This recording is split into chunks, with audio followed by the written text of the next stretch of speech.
Now I got to move from racism to Marxism, and Obama is still in the center of it. For months, I've been telling you, Barack Obama, and more his wife than Barack, I mean, at least looking at her language, I believe there's a socialist agenda there for America, and Michelle ain't helping him any. She's adding fuel to the fire. Remember, Michelle is a campaign surrogate for her husband, so he can't be everywhere, so he sends her out to speak for him.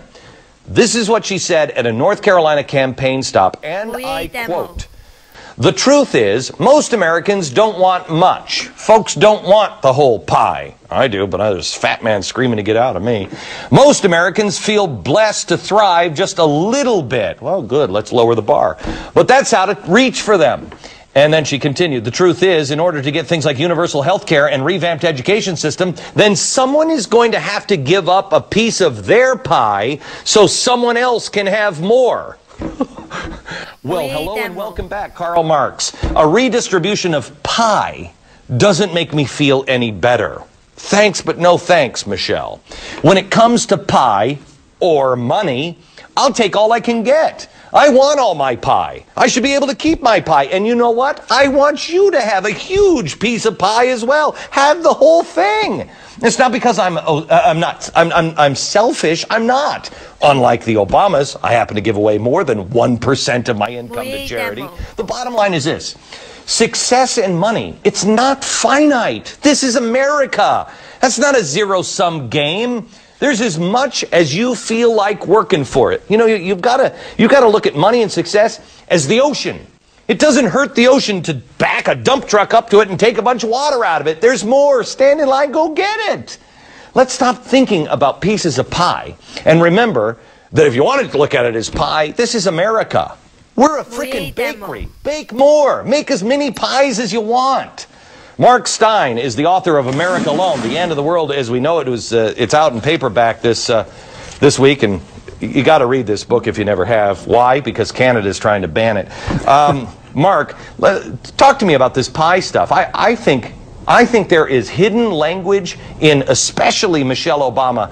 Her language is riddled with socialism. Yeah, I think she's a conventional university socialist.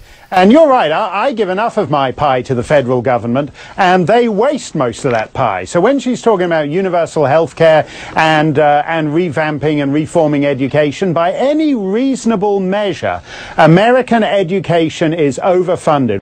Let me give you this. And you just tell me what we're missing here in Michelle Obama's language. Listen to this. Quote, this is from the UCLA speech she gave. "And Barack Obama will require you to work.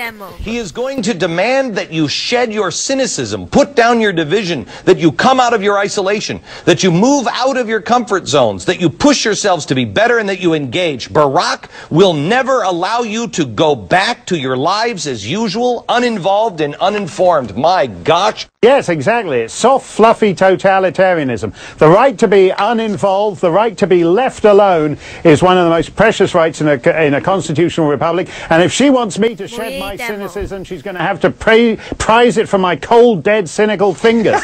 This is Kim Jong-il dressed up with a bit of Oprah Winfrey dressing. It's unbecoming of an American presidential candidate. I just wish these candidates would go back and read the words of the Founding Fathers. You have a right to fail.